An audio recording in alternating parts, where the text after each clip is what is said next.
Bienvenidos a esta hora Newman, a este Café Newman del mes de marzo, que tiene como tema la experiencia de la muerte, ¿no? Que lo primero que vamos a decir es que no es un tema. O sea, hablemos de la muerte, no es eso, porque estaríamos prostituyendo el tema, estaríamos violentándolo de una manera muy seria, ¿no? Lo que queremos, lo que siempre hacemos en los cafés Newman, que es un café para cualquier alumno de cualquier carrera, para los profes, para la gente que trabaja en los servicios de la universidad, que sea una tertulia seria entre universitarios de distinto rango, de distinta edad, etcétera, sobre un tema importante. En una hora no agotamos, en una hora no exponemos la cosa, en una hora solamente planteamos el tema, hablamos entre nosotros con muchísimo respeto, con muchísima seriedad, y luego el tema se lo lleva cada uno a su clase de formación humanística, a su oración, a su parroquia, debajo de la ducha, donde sea que cada uno piensa en serio las cosas, y lo lleva también para hablar con los profes, con los alumnos, con quien sea, ¿no? Con los compañeros. Así es que el fin de una hora Newman o de un café Newman es hablar en serio de un tema, planteando las preguntas importantes sobre un tema de todo el mundo, de todos. Y normalmente, puesto que lo importante es el coloquio, lo único que hacemos es introducirlo. Para lo cual, ahora lo que vamos a hacer es, primero, Enrique nos va a cantar una canción que brota de una experiencia durísima de la muerte. Después, el profesor Luis Espósito va a introducir el tema. Luego vemos un clip. Yo digo alguna cosilla y empieza el diálogo. La introducción serán 15 minutos y esperamos tener 35, 45 minutos de coloquio entre nosotros.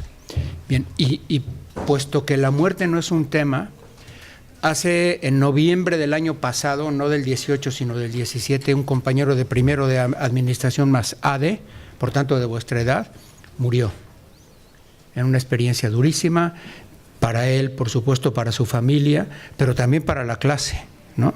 Y de aquella experiencia dura que nos la van a compartir ahora.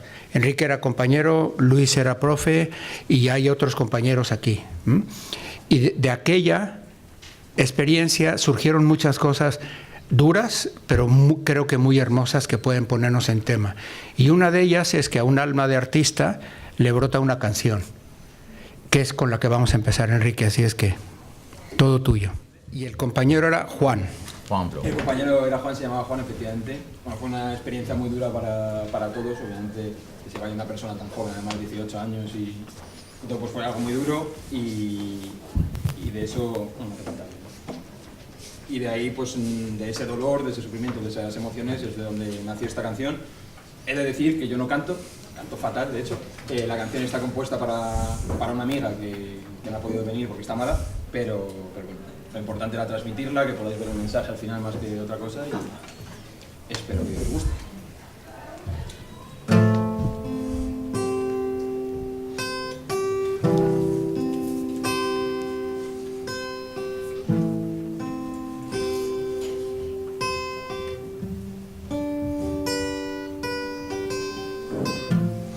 In our hearts now there's nothing to replace your love, but we feel your soul.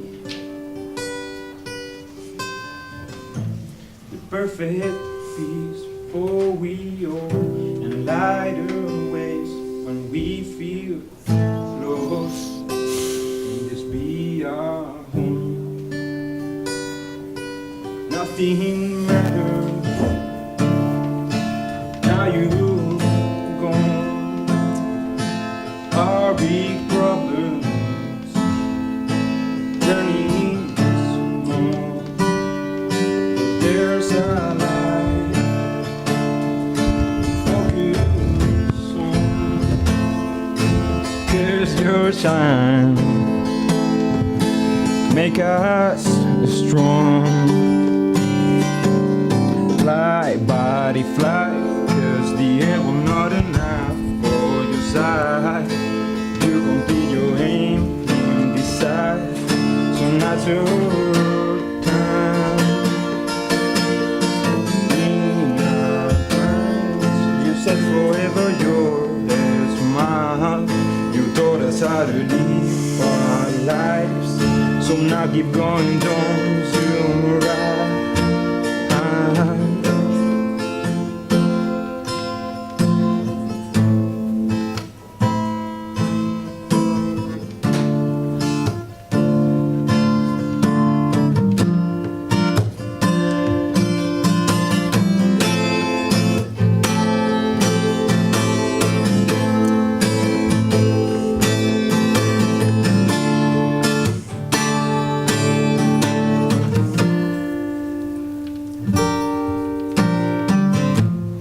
In my way, I feel your voice. You help me with every choice. You withdrew the noise.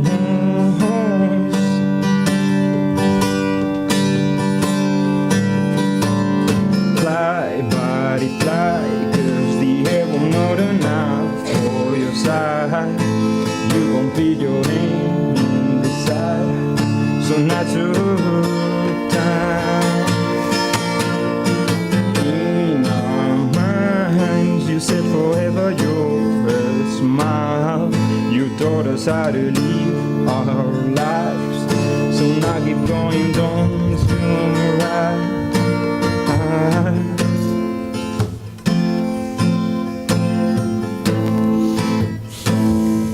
Don't you rise.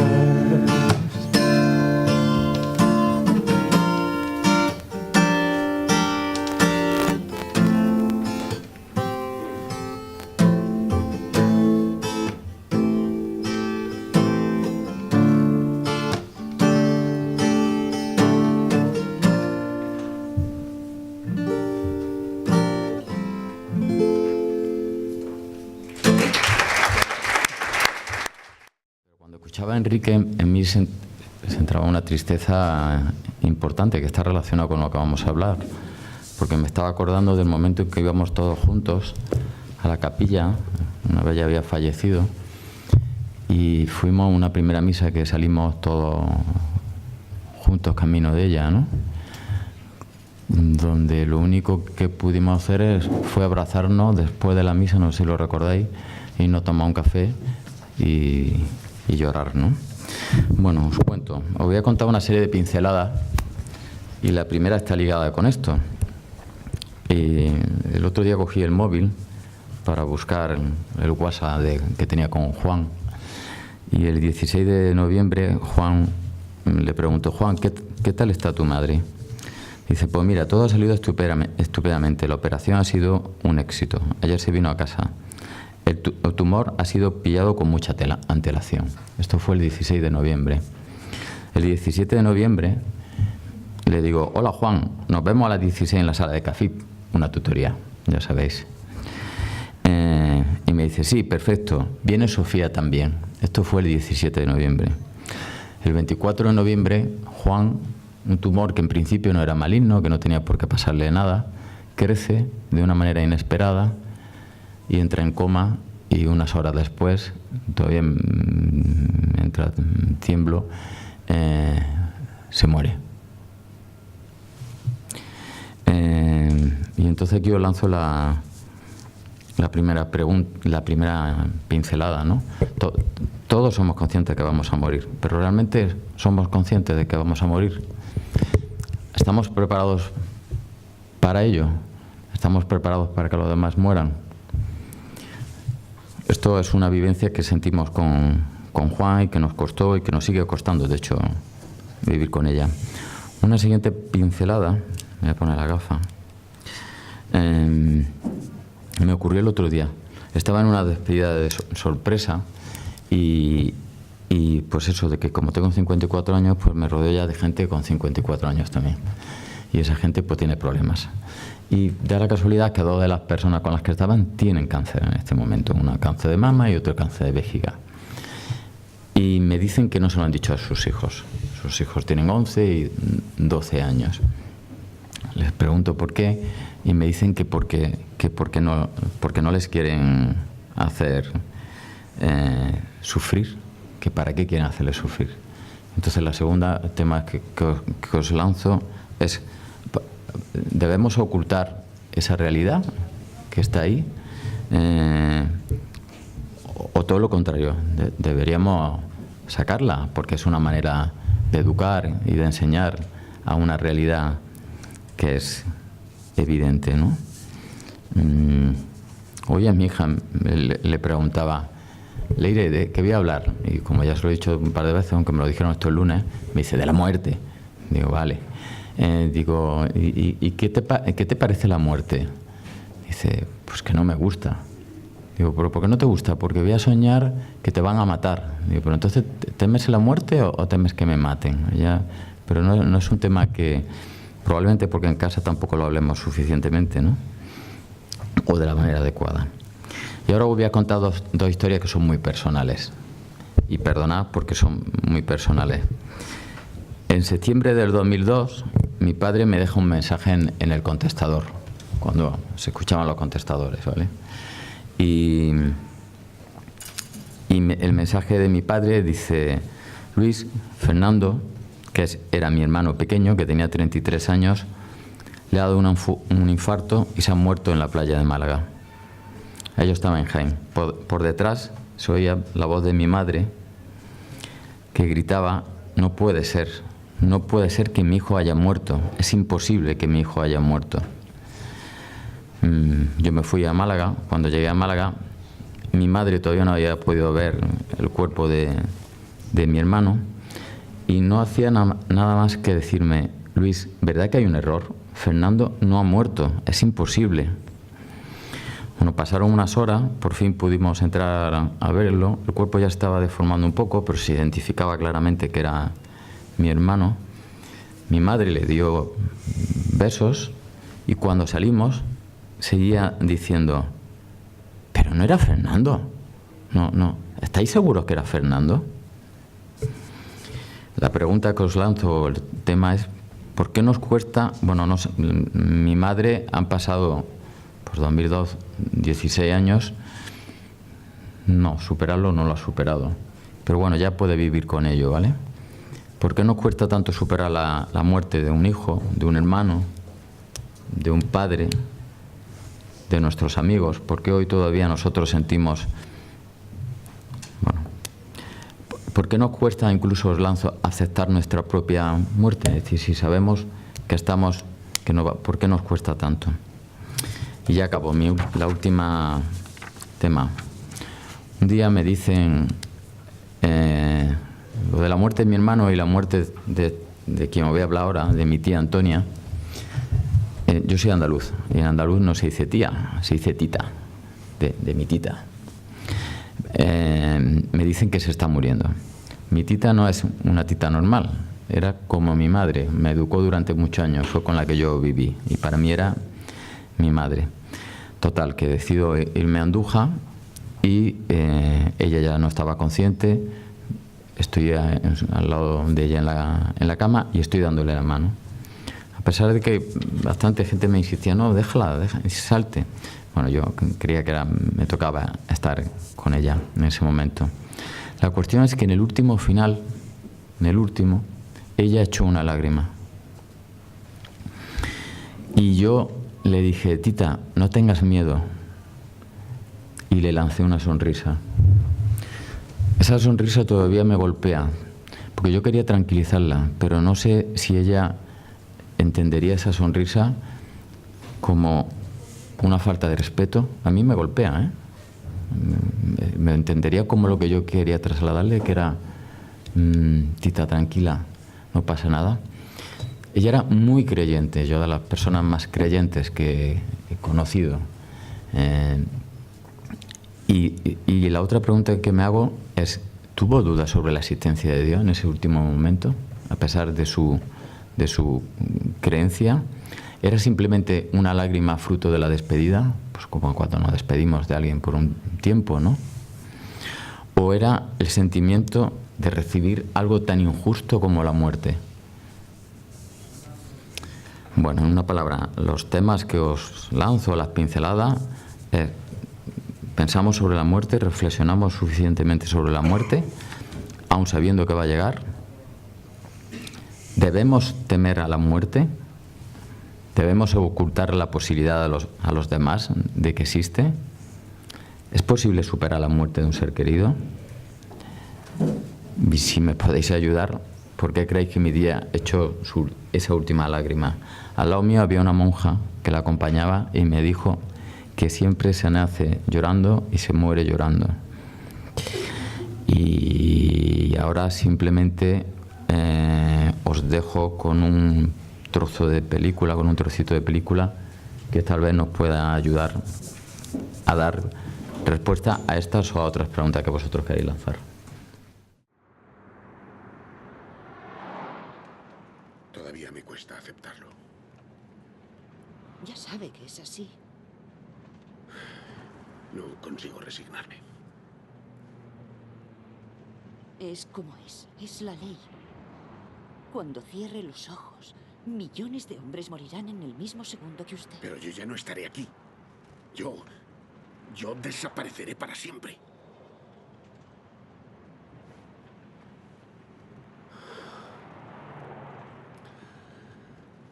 Si al menos hubiese aprendido algo. Yo me siento tan desvalido como el día en que nací. No he podido encontrarle un sentido a... Eso es lo que hay que buscar. A veces pienso que es eso lo que hay que buscar. Hablar de este tema no es hablar de un tema. Por tanto, hay que hablar con muchísimo respeto, porque hay dolor, hay confusión. La canción decía, nos sentimos perdidos ante una experiencia como esta, ¿no? Y por tanto, cuando uno opina sobre esto, tiene que opinar con un profundo respeto, hacerse una idea clara en la medida en que pueda, pero con un profundo respeto. Primero, porque el tema lo merece, que no es tema, pero segundo, porque se puede hacer muchísimo daño diciendo tópicos o tonterías muy sabias, ¿no? Entonces, tomarlo con profundo respeto, porque nos va a tocar a todos, o nos ha tocado ya alguna vez, ¿no? Todos tenemos alguna tita Antonia en la vida y sabemos que esto es así, ¿no? Lo segundo, yo el día del funeral de Juan, yo no conocía a Juan, y yo estaba preocupadísimo porque íbamos a decir en misa, porque estaba la familia de Juan ahí, ¿verdad? Uh-huh. Y entonces, ¿qué dice uno? Si a Luis le cuesta hablar de la tita Antonia, ¿qué le voy a decir? ¿Qué va a decir uno, aunque seas cura, a la madre y al padre y a los compañeros de clase? ¿Qué palabra? ¿Que hay una palabra que quite todo esto? Pues no, ¿no? Y de repente se levantó la madre de Juan con una paz en el alma, esa mujer, ¿verdad? Que era para agarrarse a ella y no soltarla, porque tenía una paz, y dijo una frase que a mí se me ha quedado grabada. Entonces uno se pregunta siempre, ¿de dónde le viene esa serenidad a esta mujer? Con una pérdida tan grande, hacía un par de 2 o 3 días que había enterrado a su hijo, ¿no? Y dice, por supuesto que ella se había agarrado a Dios de una manera impresionante y decía, es que lo que he comprendido, ella era en alguna época de su vida había sido atea, y dice, yo lo que he comprendido con la muerte de Juan es que Dios es demasiado grande para caber en nuestra cabeza y demasiado pequeño para caber en nuestro corazón.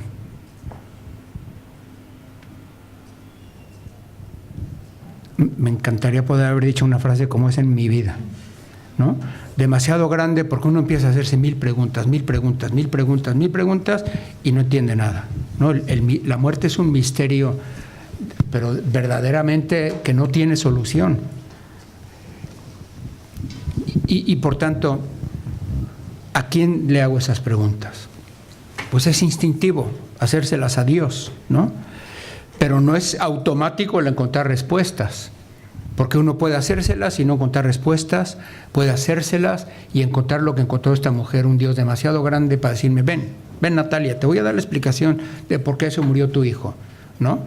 Pero un Dios pequeñito, hecho hombre como nosotros, para caber en nuestro corazón y decir, bueno, ahora sí, vamos a hablar de esto, ¿no?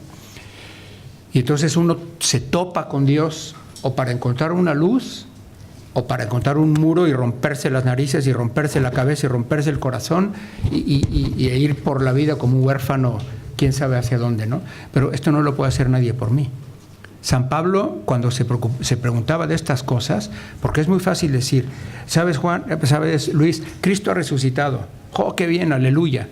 Pero si uno no lo vive, uno dice, pero oye, ¿qué es eso, no? Y San Pablo, cuando le ponían estas dudas, decía, es que si no ha resucitado, somos los más desgraciados de todos los hombres, por creernos eso. No porque se muera la gente, claro que se muere y nos vamos a morir. Entonces, el que instintivamente las preguntas uno las lance desde lo más profundo del corazón y las lance para arriba, para ver si hay un Dios que conteste, no es una respuesta automática, sino es un camino que hay que hacer para tratar de encontrarse, ¿no? Y entonces solamente yo quisiera terminar para abrir el coloquio, para terminar con las palabras de la madre de Juan, que ante una cosa como esta surgen tantas preguntas con sangre, no son preguntitas de café y de cerveza, ¿no?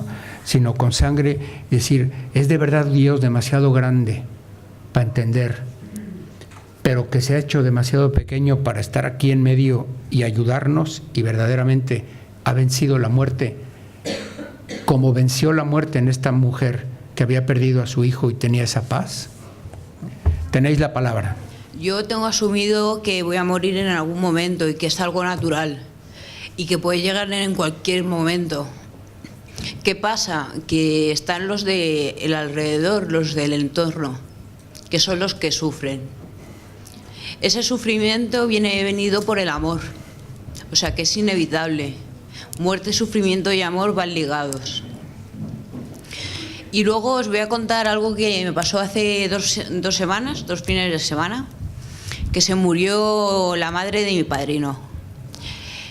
Y me sorprendió mucho la reacción de mi padrino, porque se agarró a la fe cristiana de tal modo que no se le veía tan destrozado y tan desolado, sino que se le veía en parte no alegre, pero consolado porque su madre iba a ir a un sitio mejor. Y eso es lo que quería compartir. Y en cuanto a la primera pregunta que ha planteado Luis, y con este ejemplo de Juan, que al final a todos nos dio tan de cerca, que es ante si estás preparado, y si de verdad, aunque sepamos que todos vamos a morir, que si de verdad estamos preparados para ese momento y si de verdad somos capaces de asumir. Una de las cosas que a mí más me impactó de Juan en su momento, primero a Juan le conocíamos realmente de 2 meses, porque fue en primero, nosotros entramos, fuimos al Camino de Santiago, como se promueve aquí en la universidad, y realmente hicimos muy buena piña. Pero todos, y yo creo que es algo que le puedes preguntar a cualquier persona, veían en Juan algo diferente, y era sobre todo su actitud ante la vida. Él llevaba, no sé si eran 10 o 12 años con operaciones, llevaba 8 operaciones me parece realizadas, y él sabía que en cualquier momento, y él lo sabía además así, literalmente que en cualquier momento se podía ir. Y no creo que una sola persona de mi clase, ni un solo profesor, ni nadie que la haya podido conocer, tenga un recuerdo de él triste o cabreado, o era siempre una sonrisa en su actitud ante la vida, siempre un agradecimiento a absolutamente todo lo que pasaba. Y él sabiendo, pues es un poco me ha surgido ante eso de si estamos preparados, pues realmente creo que a veces, supongo que lo tienes que vivir muy de cerca y tocarlo, pero sí que hay personas que pueden estar preparadas y sí que hay personas que te enseñan que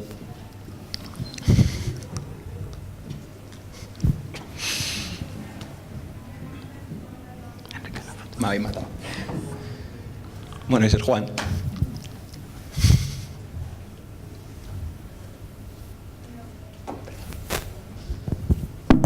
Que hable otro, por favor. Pero ese era ese era él. Así como lo estáis viendo ahí, era él todos los días, a todas horas y cada segundo. Y no sé si de verdad podemos estar preparados o no, pero sí que sé que hay gente que, como digo en la canción, es demasiado para este mundo, es demasiado para seguir aquí, que tienes que hacer otro trabajo más allá. Juan, desde luego, era una de esas personas.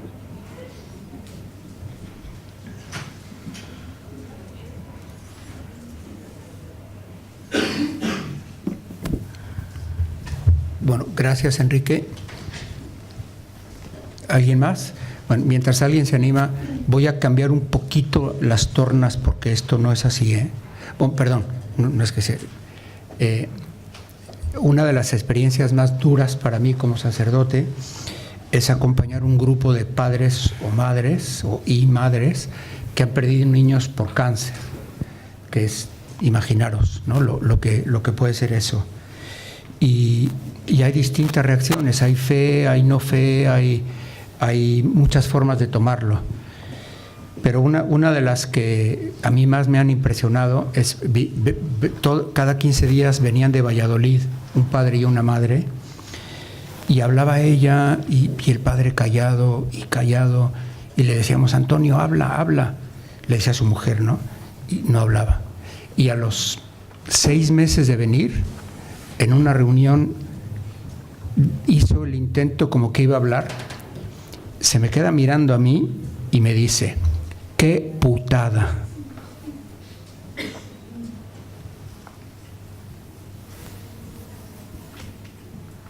Y yo casi digo, amén, porque es verdad. No, mira, ha tenido que salir Enrique, es verdad. Y esto no son florituras ni literatura, ¿no? Pero le preguntamos, yo le dije, ¿quién te la ha hecho?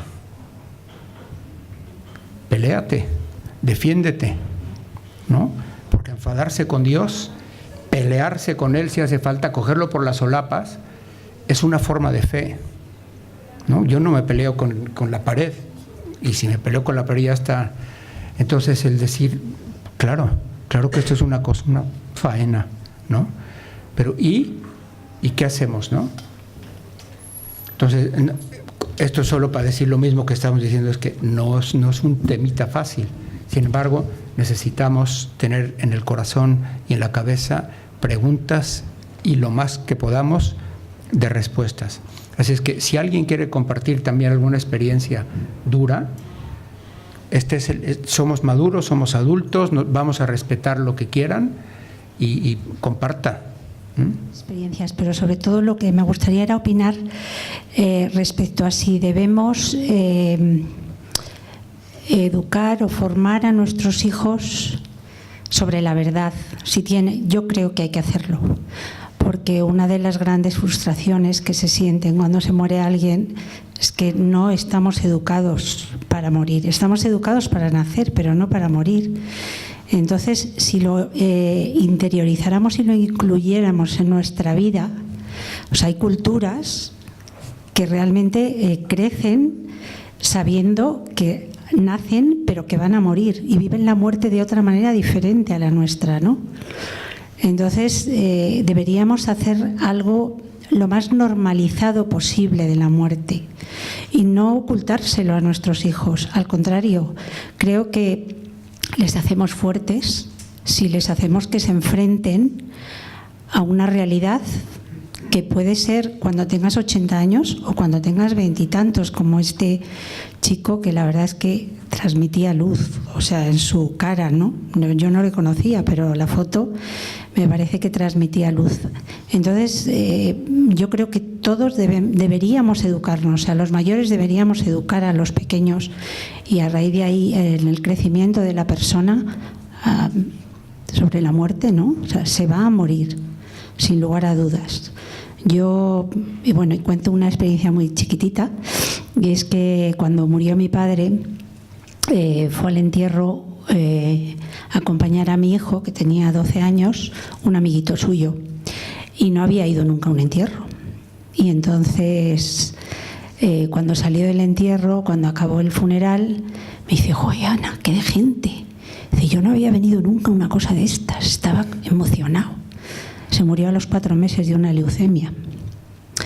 Y me decía antes de morirse un día, dice, fíjate, yo que no sabía lo que era y ahora sí que lo voy a saber, ¿no? Entonces, la pura inocencia de este niño, pues es verdad que ayudaba a ver las cosas con normalidad, pero ¿por qué perdemos esa inocencia? ¿No? 3 o 4 cositas solamente. Yo cuando murió mi padre, que estuve en su último momento, pues lo viví con dolor, pero con mucha serenidad, porque yo sí creo que va a ir a un sitio mejor. Entonces eso nos ayudó a toda la familia a seguir teniéndole presente y saber que él cuida de nosotros. Pues el siguiente momento así también duro fue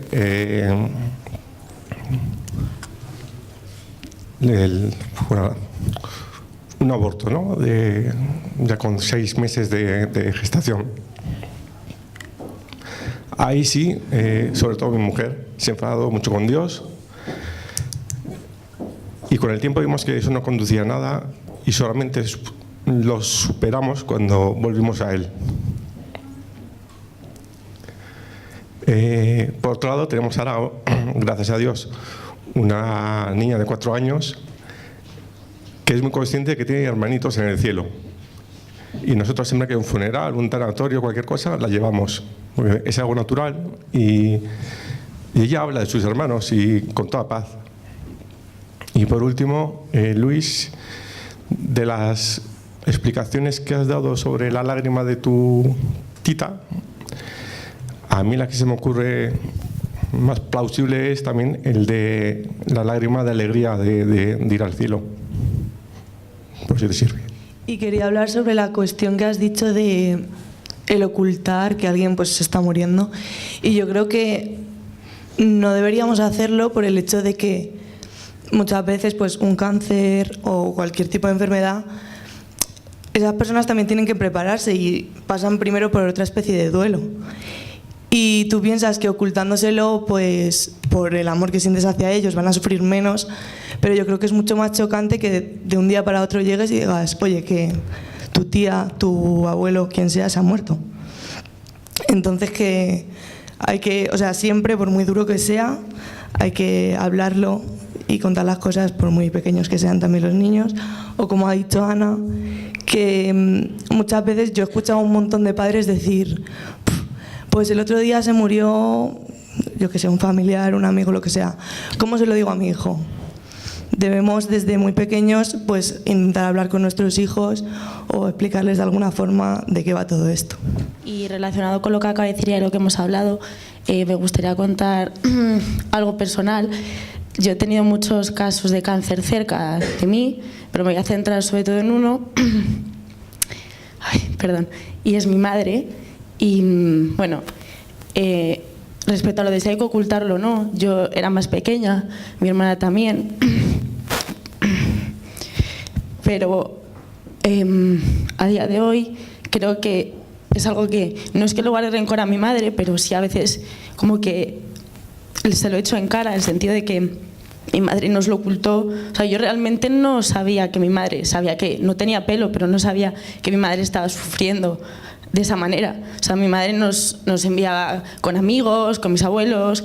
Entonces yo no viví el sufrimiento de mi madre. Y por una parte se lo agradezco porque me evitó yo qué sé, parte de mi infancia, pero por otra me hace sentir algo culpable por si, aunque fuese más niña, no estar a la altura de la circunstancia.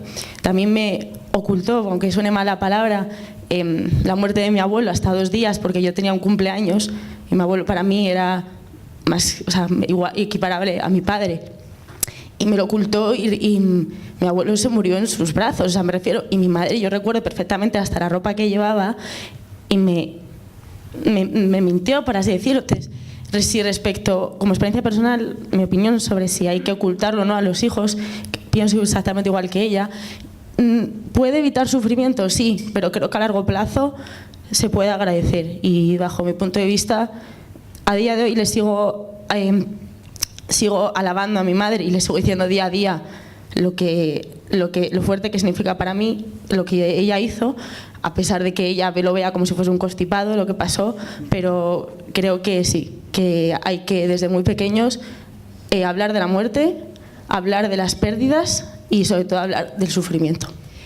Yo quería compartir que alrededor de la muerte he aprendido o he recibido alguna de las lecciones más importantes de mi vida. Mi padre falleció hace unos años y en ese último año en el que estuvimos, intentando ganarle al tiempo unos meses, yo aprendí dos cosas. Mis padres me han enseñado mucho y les debo muchísimas cosas, pero en ese año hay dos lecciones que llevaré siempre conmigo. Una es la serenidad absoluta y la paz y la mansedumbre de mi padre frente a un hecho que era inevitable y que era la crónica de una muerte anunciada, y otra es la alegría en el acompañamiento de mi madre hacia él, que hasta el último momento estuvo junto a él dándole la mano y contenta, y que me dijo: María del Mar, aquí está tu padre todavía. Entonces nuestra misión es estar acompañándole con toda la alegría del mundo. Es la oportunidad de devolverle un poquito de todo lo que nos ha dado, que ya tendremos tiempo de llorar. Y le estuvo cantando hasta el último día de su vida. Entonces, esas grandes lecciones fueron en torno a la muerte. En torno a la muerte también aprendí que los tiempos de Dios son los tiempos de Dios. Yo reconozco que me enfadé mucho, porque yo estaba embarazada cuando murió mi padre. Yo tenía la esperanza de que mi padre llegara a conocer a mi primera hija y me hacía muchísima ilusión. Y hubo un momento que pensé que iba a ser así y estaba muy ilusionada y soñaba con ver la cara de mi padre cuando viera a su nieta, a su primera nieta, y falleció 3 meses antes y me enfadé y le decía: Jolín, para una cosa que te pido, ¿qué te cuesta? Y ahora me doy cuenta que yo siempre digo que la vida se vive hacia adelante pero se comprende hacia atrás, y mirando hacia atrás vi que las cosas sucedieron cuando tenían que suceder. Mi padre se fue con todo el acompañamiento de todos los que le queríamos, que eran muchos, y fue el protagonista. Estábamos todos para él. Y mi hija vino 3 meses después, con todo también el acompañamiento y la alegría de todos sus familiares y de todos nosotros, que no hubiera podido ser así si se hubieran quizá cruzado en presencia. Y la última es que, siguiendo con lo que decía también Ana, y los niños, cuando les hablamos claramente sobre la muerte, o lo que decía Paula, también les damos la oportunidad de desarrollar recursos, y a veces si no lo hacemos es porque pensamos que no van a poder, y claro que pueden. El otro día una de mis hijas, cuando yo le decía, iba con mucho tiento, ¿no?, de bueno, y el yayo siempre, tal, que está en el cielo, y me dice: o sea, que se ha muerto. Y entonces dije: pues sí. Y me dice: ya, es que no entendía si no. Y lo habló con toda naturalidad, y dije: pues es que me estoy haciendo, o sea, soy yo la que quizá no está preparada para hablarles a ellas. Ellas están preparadas para asumir e integrar e incorporar una realidad que es inherente a la vida, ¿no? Me reí de lo que estáis diciendo, dos cosas. Una sobre lo de acompañar. Cuando yo estuve acompañando a mi tía, a mi tita, y salí, ya había muerto mi madre y mi padre estaban fuera. Y mi madre en ese momento se abrazó a mí, se puso a llorar y me dice: no sabes lo que yo habría hecho por poder haber acompañado a Fernando en el momento de su muerte. Habría dado cualquier cosa, mi propia vida, simplemente por estar dándole la mano a mi hijo en el último momento. Digo que el acompañar, y que por lo tanto no ocultemos a nadie la posibilidad de acompañar, porque es que, con todo el respeto, como dice el padre, no es que dé alegría, pero estar al lado de él, a mí por lo menos, me ha ayudado mucho luego. Y luego una cosa un poco más divertida, tal vez, divertida entre comillas. Yo tengo un amigo que es vasco y que vivía en ese momento en Marbella, y su padre le detectaron un cáncer de estos súper rápido que se moría, ¿no? Y total, que mi amigo va al hospital. Yo la casualidad de que conocí a mi suegro, y estaba allí mi suegro también, y que también es vasco, y le dice, se vino mi amigo: pero papá, por Dios, pero, o sea, que te vas a morir, no sé qué. Y el padre le contesta: Sabino, me estás acojonando. Es que me va a pasar algo aparte de morirme. Entonces, a mí me resultó muy... Porque claro, dice, pues es verdad, si lo único que pasa es que me voy a morir. Y él se quedó absolutamente descolocado, ¿no? Y lo recordamos muchísimo. Me estás acojonando, ¿es que va a pasar algo? ¿Os fijáis como si uno se toma en serio la muerte, no es un tema? Siempre sale la propia experiencia, ¿no? Siempre salen nombres, rostros. Y cuando uno pone encima de la mesa su dolor, sus dudas, su incertidumbre, su música, sale con un respeto muy grande. Y esto, que es una conversación no fácil, porque no es agradable estar aquí, sin embargo es tan profunda, tan enriquecedora, tan universitaria, porque la cabeza y el corazón dan vueltas, ¿no? Compartiendo experiencias, ¿no? Entonces, no perdamos eso, porque tiene una riqueza muy grande, y buscar las respuestas. Y me gustaría recomendaros un poco a todos un documental que se llama Hoy tengo la edad de mi padre, no sé si lo habéis visto, pero como un tema que ha salido es lo de los tabús. Y hace un año así estuve en una charla del COP donde pusieron este documental y hablaban de los tabús, de la muerte, sobre todo en los niños. O sea, el que no les decimos lo que está pasando. Y al final, sobre todo ellos, son como los que más preparados están a la hora de afrontar la muerte, saber lo que es, porque hasta las películas de Disney, pues se me ocurre El Rey León o muchísimas, es como que te preparan y te lo lanzan. Entonces, como que pensemos un poco todos, según nos vamos haciendo mayores, qué nos pasa, por qué nos echamos como esas capas encima si cada vez nos cuesta más hablar de algo, diría natural, pero sí, al final es natural, pero que como que nos pesa. Y entonces, recomendarlo un poco por si os ayuda. Hoy tengo la de mi padre, por si lo queréis. Y bueno, yo no quería compartir ninguna experiencia, sino que quería compartir más una incertidumbre que se ha generado en mí a partir de esta cuestión. A ver si consigo explicarme bien, ¿vale? La cuestión es que para mí siempre la muerte ha sido algo que me agobia mucho, entiendo como a todo el mundo, y algo que de alguna manera no tenía sentido. Pero al final, a lo largo del tiempo, me he ido dando cuenta que al final yo vivo porque muero. Es decir, que para mí lo que le da sentido a mi vida es el hecho de que yo muera. Y me he dado cuenta que al final todas las decisiones que yo tomo a lo largo de mi vida, si las llevamos a su fin último, es porque algún día moriré. Es decir, yo elijo seguir estudiando porque quiero que al final de mi vida haya hecho algo bueno con ella y pueda morir en paz. Y con eso todas las decisiones, al fin y al cabo. Entonces, aquí es donde surge mi incertidumbre, y es en el sentido contrario, es decir, con el no morir.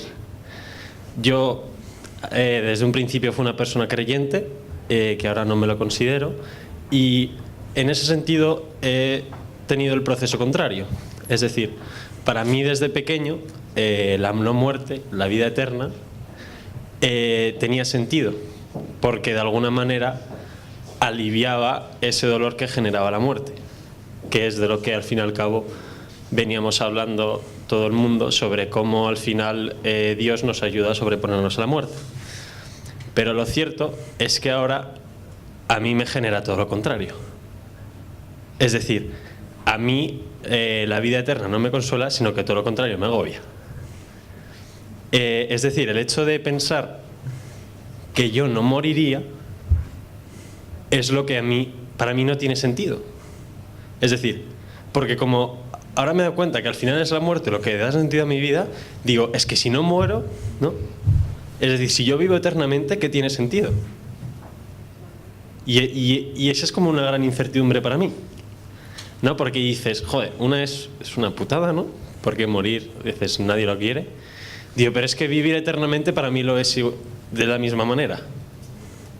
Entonces, he ahí mi gran incertidumbre, y por eso igual quería lanzarlo, para ver si alguien puede dar otro enfoque u opinión que me ayude a resolver. Después de la reflexión que ha hecho, sí. Él pertenece a un grupo que se llama Buscadores de la Verdad. Creo que a lo mejor suspende el grupo, porque me empieza a asustar la cosa. Vamos, qué reflexión, por Dios.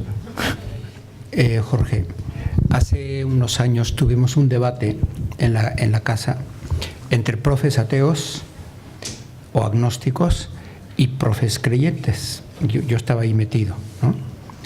Y había uno de los profes, es que no me atrevo a llamarlo ni ateo ni agnóstico porque no me lo creo.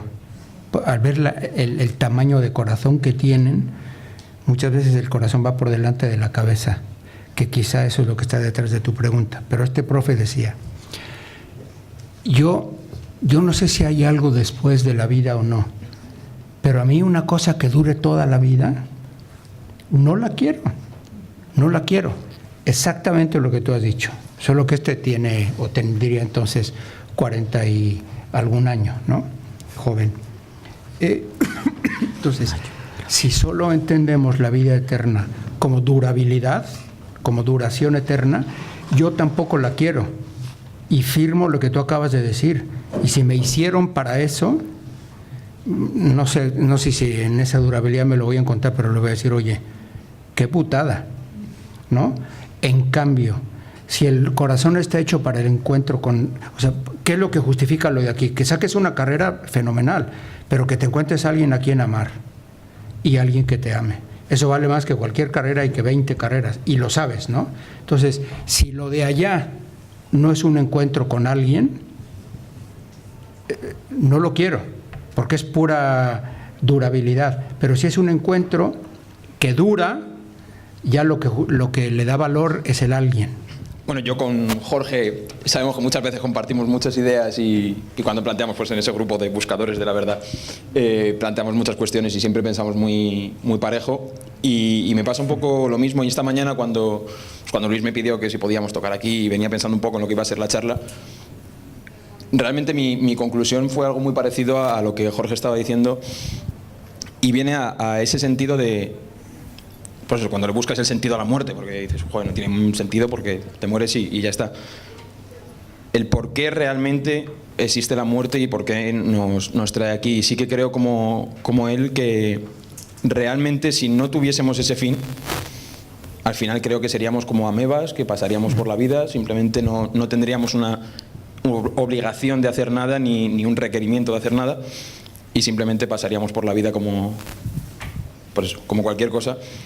Pero el hecho de que exista esa muerte, yo también tuve mi desencuentro con Dios hace mucho tiempo y hace mucho que no creo, entonces no tengo esa concepción de lo que viene más atrás, que por ejemplo con Juan, me acuerdo de una conversación con él, era lo que a él le ayudaba muchísimo a seguir y a no tener una duda, es decir, yo sé que después de esto me voy a encontrar con Dios y voy a ser feliz.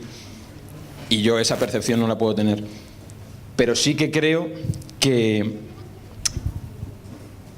al final la muerte es lo que da un poco de sentido a la vida y lo que hace, como bien dice él, que quieras más, que te impliques y lo que para mí es ese sentido de vida eterna a lo mejor o pues como lo quiera llamar cada uno, lo he ido descubriendo pues a través de varios libros, sobre todo de carácter humanístico, 2 en concreto, que es El hombre en busca de sentido y Sapiens, que lo que a mí me iluminó fue el hecho del amor, no el amor en el sentido de vámonos a lo romántico y qué bonito y qué romántico, sino de verdad lo que es el amor más verdadero, y me parece que ese es el sentido y esa es mi vida eterna y lo que viene después. Yo no sé por eso exactamente qué vendrá. Lo que sí que creo es que cuando amas de verdad a tu pareja, a tus amigos, a tu familia, eso es el sentimiento que seguro se va a quedar. Y a mí el sentido de la vida, aunque quede por eso así como muy romántico, es el amor. Porque me parece que el amor es trascendencia y que es un sentimiento que me parece al final tan fuerte que es lo que sí o sí tiene que quedarse aquí, pase lo que pase. Entonces, para mí esa es mi vida eterna y para mí realmente la muerte es el sentido, es lo que da sentido a la vida. Entonces, no puedo ponerte algo en contra que lo que estabas buscando para superar tu duda, pero sí que por lo menos pues te digo que estoy en esa misma tesitura de si no muriésemos, ¿Para qué? Es que me hace mucha gracia, yo también soy cristiana, pero yo lo veo todo como al revés que tú, en el sentido de que para mí es la vida eterna lo que le da sentido a mi vida aquí en la tierra, porque yo las cosas que hago, que tú has dicho, por ejemplo, estudiar una carrera, tal, las hago, o sea, pensando justo en la vida eterna, no en el momento de mi muerte, que me parece como, pues sí, me moriré y ya está, sino pensando justo en eso. Y creo que la vida eterna no hay que entenderla como la vida que estamos viviendo ahora mismo, porque creo que no tiene nada que ver. Y obviamente si lo piensas como eso, pues te agobias y te estresas, pero yo creo que al final la vida eterna lo que es alcanzar la felicidad absoluta, y claramente una vez que la has alcanzado, supongo que tú querrás que dure para siempre. Y entonces yo las cosas que hago en mi día a día las hago de cara a eso. Es que no sé explicarlo bien, pero al final las cosas que hacemos en esta vida, yo creo que las que más nos gustan son las que nos hacen felices, que son las que nos acercan un poco a la vida eterna, porque es lo que va a ser. Y entonces no veo que la vida de la tierra sea conseguir grandes objetivos y tal para cuando te mueras que te recuerden y tal, sino que es, bueno, también lo que ha dicho él, un poco amar y ser amado, y al final como alcanzar poco a poco la felicidad, y ya pues cuando te mueras será felicidad eterna. No se trata de terminar el tema, se trata de ver que el tema es muy importante. Solo no me puedo callar una cosa, Enrique, la vida eterna es estar con Juan.